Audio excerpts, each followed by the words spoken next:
Hi everyone, and welcome to this video lecture of part 2 from the recruiting content.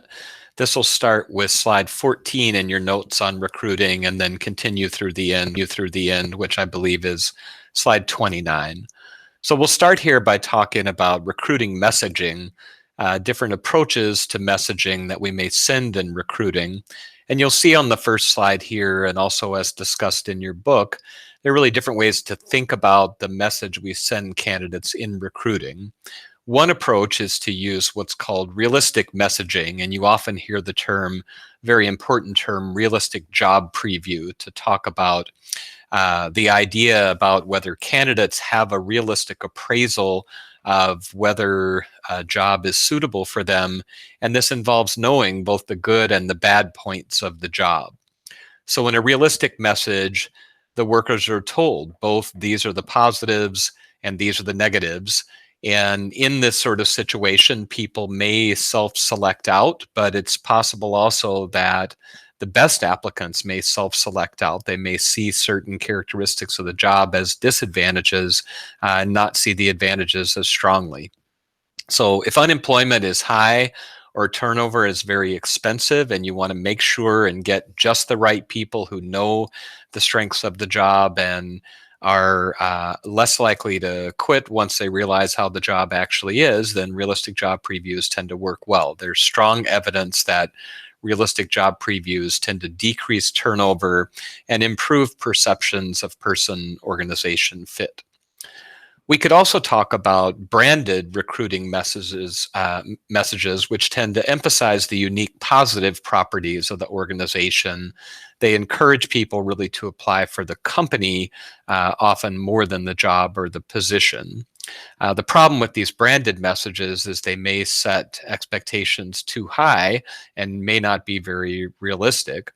They can be good for jobs that are hard to staff, where the job itself is not necessarily that attractive, but it's working for one of these most desired employers where the strength of connection to the employer may be enough to sell the position. And then finally, we have targeted recruitment messaging. And this tends to focus more how the organization or the job is well suited to a specific group of job seekers. It fits the message to the applicant groups. And then the idea is you're targeting specific individuals who have KSAOs that you desire, or specific types of applicants who you could train into certain positions. But it may dissuade people who want different types of rewards other than what you're emphasizing. So the next slide gets at how you go about developing a realistic message. And again, just to recap, a realistic message is one that adequately discusses both positive and more negative aspects of the job. And in this type of message, we're setting up a realistic job preview. The idea there is that that will help decrease turnover and improve perceptions of fit. So we start with information gathering, reviewing the job, reviewing organization characteristics, incorporating information from the job analysis process that we talked about, asking job incumbents and supervisors to think about some of the factors that have led previous employees to quit. We may also ask job incumbents about aspects of the job that they don't like, or aspects of the organization, etc. And then we have to craft a message around this. We begin by presenting the most positive aspects of the job. So obviously, we're not going to develop a realistic preview where we just disparage the job or talk negatively only about the job. And we'll try to use some of the data on initial impressions to help craft the message by presenting up front some of the great things about the job or great things about the company, but then also incorporating and being honest about specific features of the job or features of the company that people might not like, still trying to keep a positive frame on the message overall. So an analogy I like to use here is, if you're thinking about dating, if you're meeting a person that you want to date and you present an overly unrealistic appraisal of just how great you are, and don't ever emphasize anything that could be problematic about you. Once someone actually dates you, they may be very attracted to start dating you, but once they date you, they may be very dissatisfied and very likely to leave the relationship once they realize that you weren't truthful about negative characteristics. So the idea here is to developing a realistic message involves obviously positive framing. We're not going to try to make the job or the organization seem bad, but we're going to present that in the context of honesty with the candidate. And the idea is this will produce reciprocity and commitment. The candidate will appreciate this, knowing what they're getting into, and that negative experiences are less negative when we expect them than when we don't, right? So most data suggests that it's very important with realistic job previews that they're delivered personally, that personal contact makes a difference. And so we want to make sure that if we're trying to be human and honest, that we actually do that in a human and honest way. The next slide deals with issues of developing branded messages. And so, these are messages, again, where we're thinking about emphasizing the organization and characteristics of the job that are appealing. It's more of a marketing-based approach. The idea here in terms of how to develop it is we start with information gathering, meet with representatives from different jobs to determine what employees like about the organization as a whole. So what are we sort of known for? What are our strong points, et cetera? And then we consider features of organizational messages that are appealing. What can we share with people? Let's say one thing they like is that it's a very easy work culture. Well, we may not want to share that because we don't want candidates coming in thinking they don't have to work hard. So we're thinking about what can we market that are appealing characteristics that will attract the kind of candidates we want. We emphasize then from the message crafting perspective, the most distinct and unique positive aspects of the organization. So what sets us apart from other companies? What makes us unique? It's often the case in different industries that you'll have a lot of competitors that are perceived similarly. And the idea here is to differentiate ourselves from our competitors. We want to incorporate the overall marketing strategy, the product image, the brand of the organization here. And then in terms of message delivery, we would collaborate often with a professional ad agency to generate appealing images of the company. And so, excuse me, these kind of images and messages may be delivered not so personally. So via media, websites, this kind of thing, where we have highlights and tidbits and pictures and all sorts of things that just make our company seem like an attractive place to work. And then finally, this slide deals with issues related to how we develop a targeted message. And so from the information gathering perspective, we identify the types of people we want to attract based on which people have the KSAOs or competencies identified in the job analysis. So this is very focused on the job analytic process and how do we attract those people who meet the demands that we have for KSAOs or competencies. We're collecting data on what people are most likely to have those. The message crafting emphasizes the characteristics of the job and the organization that match that identified population. So if you have these skills, these talents, we want you, etc. And we want to create different messages for different jobs because different messages have, or different jobs have different requirements. And we potentially want to create unique messages for different audiences if we're targeting different KSAOs or competencies in different audiences. In terms of message delivery, one thing that's found to be effective is having someone from the population of interest deliver the message. So if we're recruiting engineers, we're looking for some specific engineering competencies, having a person with engineering expertise delivering the message would be ideal. So you can see on the next slide then some examples of recruiting messages, right? So a realistic one, and I'm not going to read through the text of each of these, you can take a look through, but you can see, the realistic one gets at both sort of the pluses and minuses of the job, including a negative, for instance, frequent travel. You'll have to travel frequently. A branded example is presented here that talks about ideas with career opportunity advancement and that kind of thing. And then you see targeted messages for a couple of different targets: new college grads, technical employees, older workers, etc. The next slide deals with external recruiting media. So if we think about recruiting externally, what are some of the different media that we can use? And these are arranged in increasing levels of richness and credibility. So generally what we find is that credibility increases if the message comes from a trusted source and from a source with no reason to lie. So if you look at the very end of this chart, word of mouth is usually the most persuasive because people are often hearing from contacts in their network, friends and colleagues, about opportunities. And here they think, well, this isn't like a company recruiter who's got a vested interest in making their company look good. This is real life data telling me that this is a place I'd want to work or a job I'd want to work in.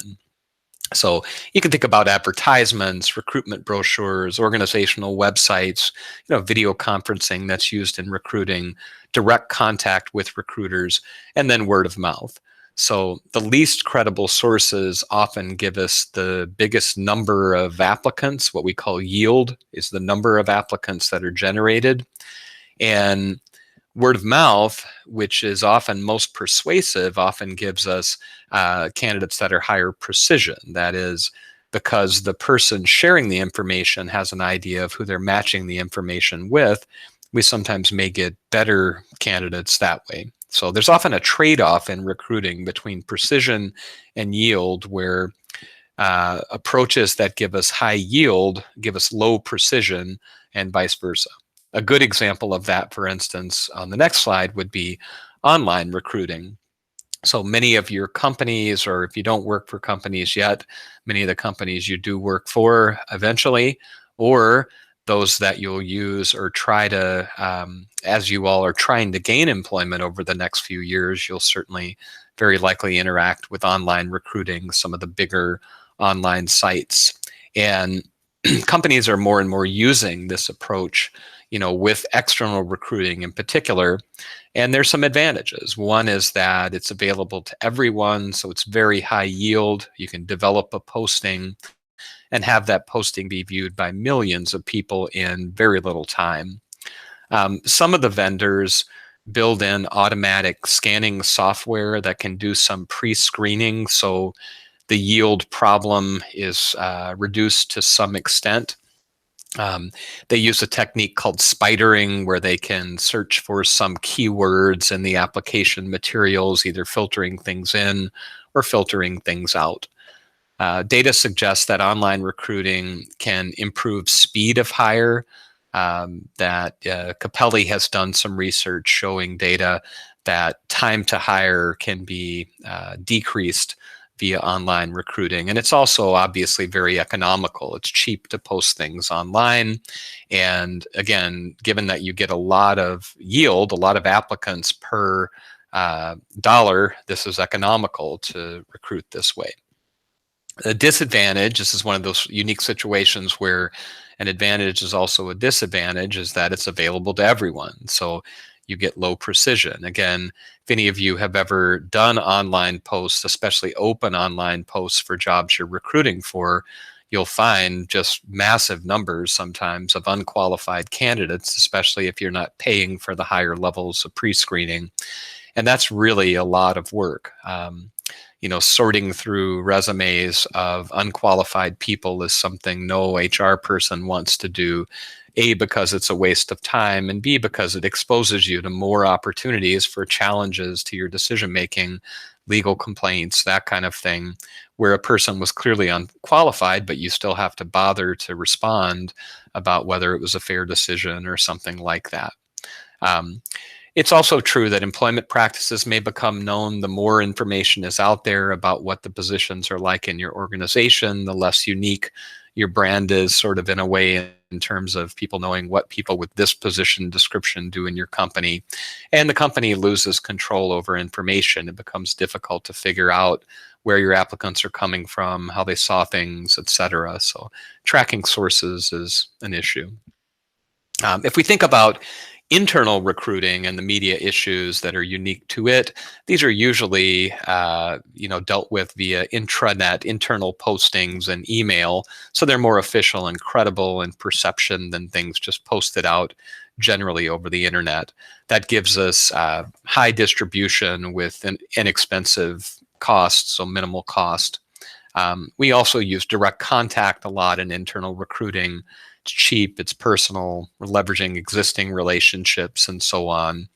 And just like with external recruiting, word of mouth is very credible and can be influenced by organizational efforts. So we may communicate to managers that we need them to identify people for these specific openings and whatnot. So if we think about major categories of implementation of recruiting, we could sort of break down recruiting into individual social and organizational functions that represent recruiting models. So in an individual function, active job seekers personally make their intention to apply for jobs known, and that allows for large numbers of people to show interest. In a social framework, we rely on the people who work at the organization to have relationships with each other, either internally or externally. And then both the employee and the employer can be very well informed because the relationship embodies some reciprocity where information is shared. And in the organizational framework, the organization has relationships with other organizations. So by connecting across organizations, they can reach a target market. So as examples of each of those, if you kind of want to make sense of that, in an individual framework, applicants submit physical applications, they use websites, they may use portals on employment websites, or internally there's a job posting system and people submit when they're interested for an internal position. If we look at examples of the social framework, we may have employees referring friends or colleagues. Some companies, as you know, many of you, I assume, work for companies where there may be referral bonuses that are available. These are usually contingent on a successful hire of the referred candidate, and then often the candidate has to be there for some amount of time or perform at a certain level for some amount of time before you'd qualify for the referral bonus. But I've seen some of these go pretty high in dollar value where companies are really looking and leaning on their employees to refer friends and colleagues for important positions. We can also think of social networking-based recruiting as a social framework. LinkedIn is increasingly obviously used. LinkedIn provides a lot of analytical data that you can use to target people via connections you have. And then also in the social framework, we could talk about, internally referrals by managers or coworkers for positions in the organization. And then if we think about organizational connections, for instance, we could think about relationships the employer may have with colleges and placement offices, with employment agencies, search firms, social service agencies, the use of things like co-ops, internships, and then internally, we could think about talent management systems as an organizationally managed approach. Unique to internal recruiting, we could think about mobility paths, internal postings, the talent management systems I just mentioned, where employers track workforce qualifications. You may have individual reports in the system by talent profiles. So some of you can go into your HRIS and look at which employees are good at what. And then you may have the ability to do group reporting for the overall workforce. What percent of people or how many are good at this or that? And that can help you identify various things related to internal recruiting. You can also have employee-driven behaviors sometimes in the talent management system where the employees track their own profiles and can update information on their qualifications, on their interests, and so on. In the academic world, like in my position, we have a database called Activity Insight where we're constantly updating our profiles with information about publications, research in progress, teaching awards, all the different things that qualify us for different positions or whatnot. And that information can be run individuals can run it, supervisors can run it, and that kind of thing. Another issue with internal recruiting is replacement and succession planning. We talked about that some in the earlier chapter, the context of thinking progressively about replacing people at mid-level and up positions. Succession planning is typically dealing with higher level. And then career development centers are interventions used in organizations to help people think about that kind of forward progress, either transitioning, different types of moves they might make in the organization, but getting support for aligning career interests with talents that are developed and competencies that are being pursued. The next slide deals with evidence-based management for using recruiting metrics. So one of the big focuses on the class or in the class is using a scientific approach to staffing, training, and development. And so improving recruiting is often scientifically focused on looking at different metrics that can help us understand whether recruiting is working the way it should. So we can look, for instance, at things like the quantity, right? Are we getting good yield? We can look at the quality of our recruits. Are we getting good precision in terms of we get candidates who are good performers, we get candidates who don't turn over, et cetera. We can look at metrics related to cost. So a very common metric used in the recruiting world is cost per hire. Are we able to recruit in a way that's efficient from a financial perspective? And then we can look at metrics related to speed. And metrics related to speed tell us, are we recruiting quickly? So again, we're looking at efficiency, but here in terms of time to hire instead of cost per hire. So we can use organizational records to get at these things. Existing research can likely be found that can help us in each domain. We can run pilot programs to figure out whether different strategies produce different outcomes, and then incorporate things on the data of the success of different methods in meeting goals in these different areas. But that ought to be an ongoing process, and an important part of the recruiting strategy is to look at metrics so that we can improve it. So the take-home message you can see on this slide, and then we'll cover a couple things just related to legal issues, is that recruiting is a process where we begin with a clear set of goals. We try to understand how potential applicants will react to the job, to the organization, to the recruiters, to the process we're using. Then we pick an appropriate message depending on our goals. So is this message, will it be targeted? Will it be realistic, et cetera? Then we find the right media outlet. Do we want to use referrals? Do we want to use online postings? Do we want to use job brochures, et cetera? And then we develop the individual social and organizational methods for reaching the job seekers. And then once we've reached the job seekers, we track and measure so that we can use metrics to assess the success of what we're doing. And what that would do then is feed back into our goals, and those goals should develop over time. So in each round of data, we should be able to make improvements to the recruiting process and to our recruiting outcomes, hopefully.